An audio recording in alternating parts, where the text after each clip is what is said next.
Today on Point of the Spear. Some of the best articles we have are the ones that show that stories that we all love today don't have any basis in fact. There's a lot of great stories about the American Revolution that were first told halfway through the 19th century when all the participants were dead. Managing editor Don Hagist is here to talk about his publication, The Journal of the American Revolution, and we'll hear from him right after this break.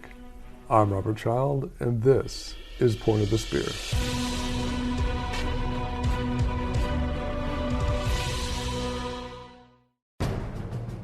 I wanted to take a moment to thank our growing army of listener-supporter members.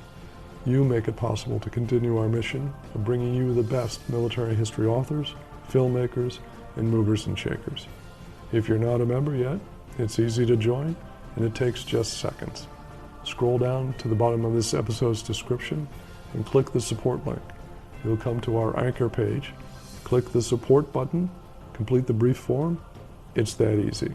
We're planning loyalty perks and giveaways to roll out over the coming months for our early supporters who sign on before the end of the year. So don't wait. Become a member today, and thank you for your support. Welcome back. Today's guest is an independent researcher specializing in the demographics and material culture of the British Army during the American Revolution, and has published a number of articles in academic journals. He is managing editor of the Journal of the American Revolution, and author Don Hagist joins us now. Don, welcome to the show. Thank you. My pleasure to be here. Absolutely, and Merry Christmas to you, sir. We're getting close to holidays. Thank you. Happy holidays. Thank you for both. Absolutely. Now, when did you first become interested in the American Revolution? Well, I've been interested in military history ever since I was a little kid. I grew up in a house full of books and read a lot of different kinds of things, but was really drawn to books that were about people at war, and in particular, firsthand accounts of people at war. Right. And when I was quite young, it was also the bicentennial era. So there was a natural inclination to learn about that time period. So I learned more about the American Revolution. I got involved in historical reenacting, which was also very appealing to somebody interested in experiences of people. And that got me drawn to reading more firsthand accounts. So the thing I like most, it's not just reading about the American Revolution, it's reading about the individual people, and especially their own experiences as much as possible in their own words that I can find. Yeah, it really brings you so close to the action. There's a couple journals that I've read of some of the soldiers in Washington's army that crossed the Delaware, and how they described, laying on the leaves in the cold, but just being thankful that they could put their feet, near the fire. Yeah. But in the Revolution, what aspect about it interested you most, besides the first-hand accounts? The battles, the personalities, or, the establishing the Constitution? That's a great question, and it's the people and not so much the personalities, because when we say the personalities, we tend to think of the leaders and the big names. And I'm interested in the common soldiers. My own focus of my research is on the British common soldiers, because when I got interested in this time period, wanted to learn more about it. As a kid, I was fascinated with the uniforms and the equipment and the stuff. I liked building the models of the tanks and ships and whatnot. We get into the American Revolution, then the army that had the big draw for me was the professional army, the redcoats, because they had all the neat military stuff. They had the technology of the day, and they had the training and the professionalism. But I wanted to learn about the people, not just the army, but who were those individual soldiers. And I found there was an amazing paucity of literature on the subject. And when I got into looking at what literature was available, there were a lot of things that didn't really make a lot of sense if you thought about it with a critical mind. Okay. For example, you'd find something that said, the soldiers were fiercely loyal to their regiments. and they would do all kinds of, they would do anything to support their regiment and their flag. And then you find something else that says, oh, the punishments were horrible. For the slightest infraction, a soldier could get beaten with an inch of his life. And I thought, those two things seem contradictory somehow. They do. Well, it turns out that they are contradictory, and neither statement is accurate in such an absolute sense, and that there's a lot of specifics that are required when you're studying something like this. Like, yeah, British military punishment was very harsh, but only for the people who actually got punished, which wasn't every single soldier for every single type of infraction and what have you. And so I've researched and written about this extensively to try to put these things in more context and see who these people really were, where they came from.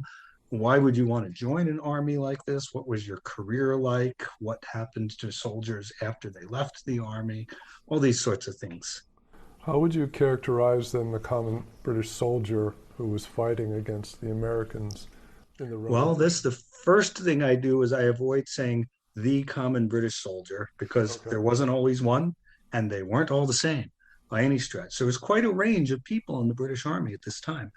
But the generalities I reinforce frequently. Most important thing to recognize is that during the time period we're focused on, the American Revolution, so 1775, 1783, for most of that time, the British Army was an all-volunteer force. So you read a lot of books that talk about, men were pressed into service, and they were forced to fight, and they were dragged off the fields of their farms and whatnot. And none of this is true at all. When the war began, all of the soldiers in the army had enlisted during a time of peace, and then a war started. So you read about, why would somebody join the army to go to America and fight their colonists? Well, when the war started, soldiers were already in the army, and it was an all-volunteer force. It was illegal for the British Army to press men into service during times of peace. Oh, okay. Once the war began, it remained illegal to press men to service until 1778, when France joined the war and it became a global conflict. Then there was a need for a lot more men in the army, and for a 2-year period, from May of 1778 until May of 1780, there was a press act for the army. It accounted for about 10% of all the recruits raised for the army just during that 2-year period, and then the law was revoked and it became illegal to press men into the army again.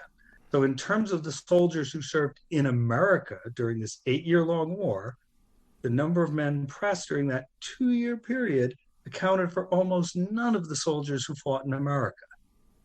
And yet you find a lot of books that talk about, it was an army of conscripts and what have you, Right. and not true at all. Another important thing to acknowledge is that most of these soldiers were career soldiers. So when you joined the army during this time period, for the most part, you joined in the same way that today you would take a job. You didn't join for a 2-year stint or a 4-year hitch. You just enlisted. I see. And you served until you were no longer fit for service. Most British soldiers joined the army in their early 20s, which is another point that people miss a lot. They tend to assume that they would be much younger. And a man is fit for service, fit for doing something like marching 20 miles in a day and sleeping outside, usually for 20, 25 years. So you see in the British Army this range of men who are, again, for the most part, we're talking a statistical distribution here of men who are mostly somewhere between 25 and 40 years old in the British Army. I don't like to just say the average age was about 32 years old, because that makes it sound like all of them were that age. Right. We use statistics really badly sometimes as historians, but there were about maybe 20% of the men in an average British regiment being about 500 men. You'd find about 20% of them being under the age of 25. So you'd find about 20% of them being over the age of 40. And then you find the other 60% of them being somewhere between the age of 25 and 40. I see. And this is true for almost every single British regiment in America at almost any time during the war. There are exceptions here and there, Right. but if you aggregate it and say, well, who was the typical British soldier? You'd say, well, he's a guy who joins during times of peace for a career in the army, enlisted voluntarily for a career in the army. And if you pull a guy out of the ranks who happened to be walking by at any given time, odds are he's going to be somewhere between the ages of 25 and 40. He's liable to have 5 to 15 years of experience in the army when you encounter him. He probably worked some kind of trade before he chose to join the army in his late teens or early 20s, and what have you. I hope you're enjoying this episode. Coming up on Christmas Eve and Christmas Day, on Point of the Spear, we've got a two-part narrative special, The Christmas Crossing. In the afternoon, the Army goes into motion. The weather conditions deteriorate, and what begins as an irritating drizzle morphs into a full-blown nor'easter with howling winds and pelting snow. For men already ill-clothed, many shoeless, the march is nearly unbearable. As more and more troops reach the assembly area around McConkey's Ferry, confusion settles in as they are told to wait. Washington orders, "No man quits his ranks upon the pain of instant death." A silence ensues as men are ordered not to speak. The only sounds are the howling wind and the profanity-laced barking of General Knox to keep the boats moving. I hope you'll join us for this very special two-part program. Bringing it up to today, what are your thoughts on the removal of the Thomas Jefferson statue in New York City Hall? This is a great question, and I think that all of the controversies about statues and removal of statues is an enormous tempest in a teapot. Statues are not how we remember history. Statues are how we celebrate history. They're not, so statues aren't our history. They're a statement of how we choose to celebrate certain individuals and certain aspects of our history. If social issues are going on that make some people want to change these things about how we celebrate certain aspects of history, we should really be looking at the underlying issues of why people feel that way, not getting all in a huff about, oh my God, they want to change our statue. It's like saying they want to change the color of the paint on something. They want to change the window dressing. Who cares? Right. People want to remove the statue of Jefferson, then you remove the statue of Jefferson. Remove the statues of Civil War leaders. My own preference would be to say, I'll use a Confederate leader as a different example here. There's no need for some of these statues to be, say, in the town square downtown, but build a Civil War memorial park and have an equal number of statues to leaders on both sides, and put them in a context of remembering the military history and teaching the military history. Well, that's fine. But you don't need statues of some of these people so Thomas Jefferson, you don't want him in front of City Hall, don't put him in front of City Hall. Nobody's talking about burning down Monticello and erasing history. Right. They're just talking about taking away one piece of how we celebrate history. So I see it as a non-issue altogether, and I see it as putting symbols in front of what are the real issues, getting all upset about the statue instead of saying, let's really take deeper looks at the underlying issues of systemic racism that we still deal with in this country. Right. And focus on those issues and forget about the stupid statues. You can always build another statue some other day if you want to. Getting to the journal, and speaking about controversy, have there been articles over the years that have caused a stir or great debate online on your publication? There have been articles over the course of the last week that have caused a stir and great debate online. Funny you should ask that. I could have spent a little more time checking over the years to try to figure out the biggest ones. But just this last week, on the anniversary of the British surrender at Yorktown, we published an article by a well-known historian that dealt with what became of slaves enslaved people who had fled enslavement to join the British Army or to join the British cause during the American Revolution. After the British surrendered at Yorktown, George Washington issued an order saying, yeah, we got to round up all these people and return them to their masters. Right. And this article caused a lot of controversy. I think part of the reason it did was because in the journal, we ask our authors in general to take a very neutral tone about things, to say, here's what happened. It's not up to me to state an opinion on it. I just want to show you, here's the facts. And we try to get away from any mythology or whatever.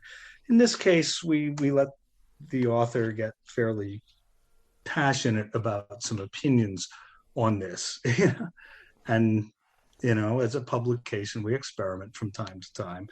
And so people objected, I think, not to the fact that we presented the material, but to how it was presented as a great injustice to the enslaved people at the time. It was, of course, an injustice, but that's using our modern hindsight. Right. Washington, at the time he gave this order, was doing nothing more than conforming to the laws that were in place at the time. As a military commander, he tried to, to the extent that one can, pursue the war in a legalistic way.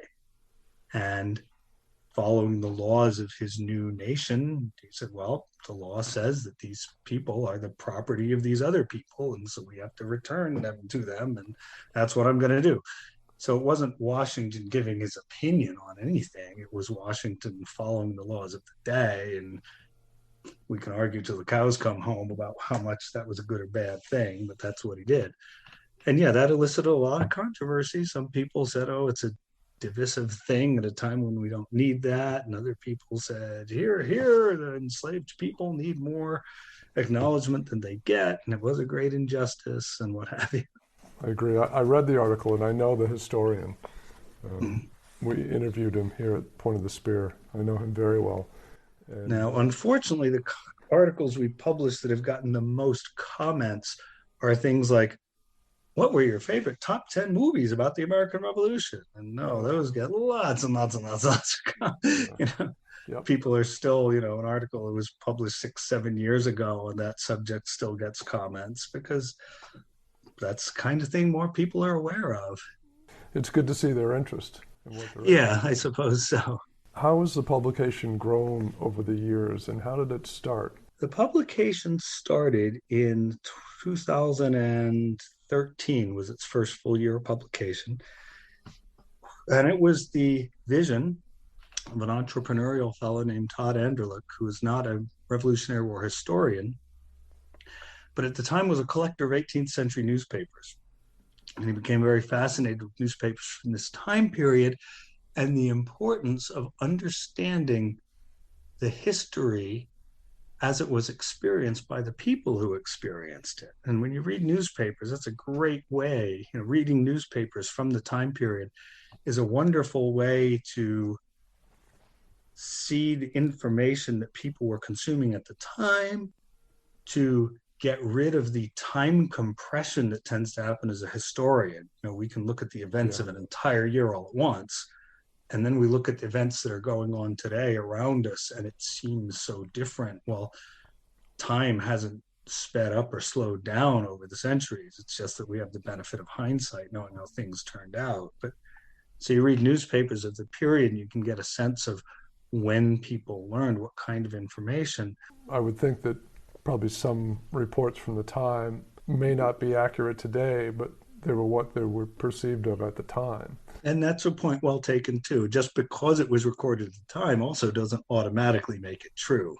Right. So we have to be careful there too. Yeah. But some of the best articles we have are the ones that show that stories that we all love today don't have any basis. And in fact, there's a lot of great stories about the American Revolution that were first told halfway through the 19th century when all the participants were dead. And then somebody comes up and says, well, my grandfather was the one who did such and such a thing.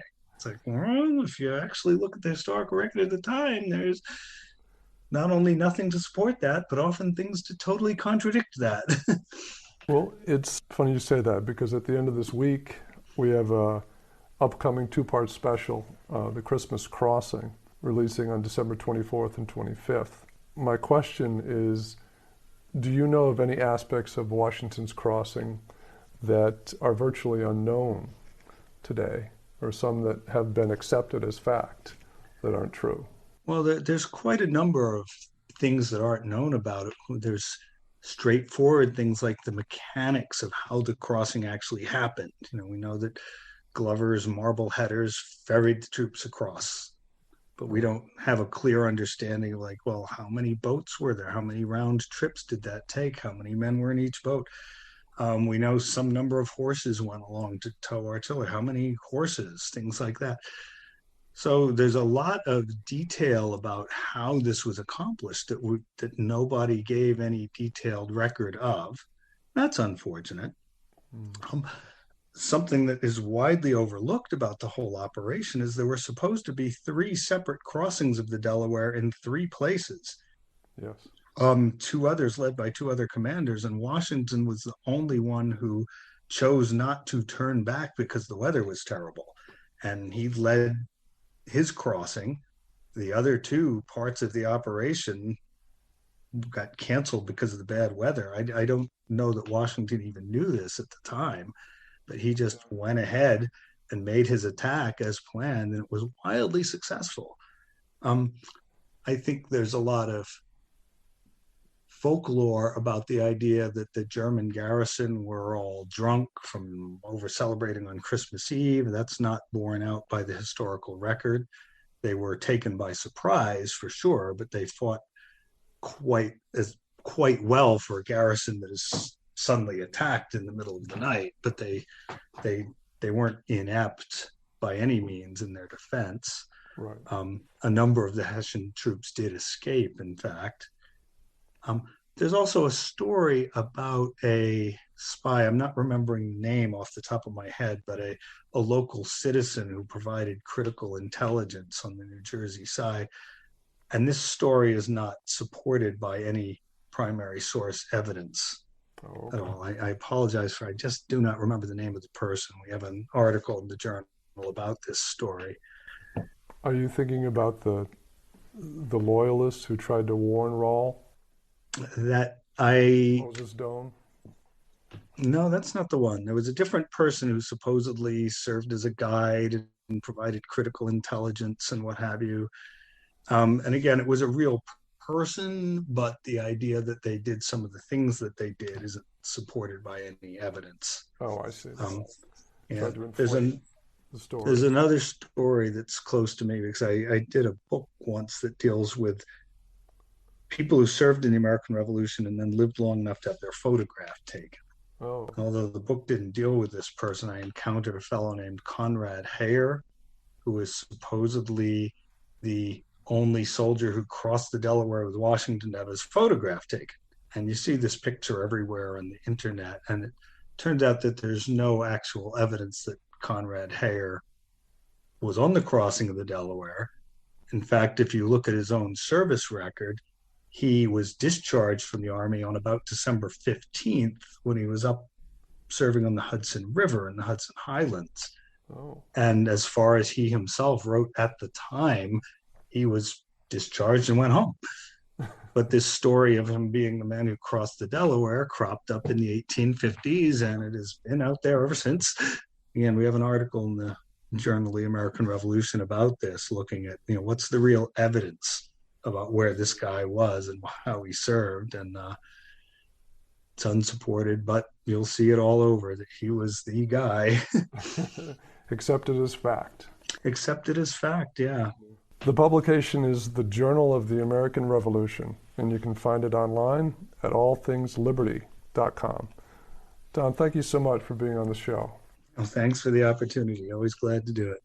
That's it for this episode. Thanks again for joining me. Coming up on Christmas Eve and Christmas Day, on Point of the Spear, we've got a 2-part narrative special, The Christmas Crossing. In the afternoon, the Army goes into motion. The weather conditions deteriorate, and what begins as an irritating drizzle morphs into a full-blown nor'easter with howling winds and pelting snow. For men already ill-clothed, many shoeless, the march is nearly unbearable. As more and more troops reach the assembly area around McConkey's Ferry, confusion settles in as they are told to wait. Washington orders, "No man quits his ranks upon the pain of instant death." A silence ensues as men are ordered not to speak. The only sounds are the howling wind and the profanity-laced barking of General Knox to keep the boats moving. I hope you'll join us for this very special two-part program. And if you like what you hear, leave a review or a rating or just click the follow button. You can find me on Twitter @RobChild, where you can share your comments about the show. I'm Robert Child, and this has been Point of the Spear. Music licensed from audioblocks.com. Point of the Spear is produced by RSC Media Group.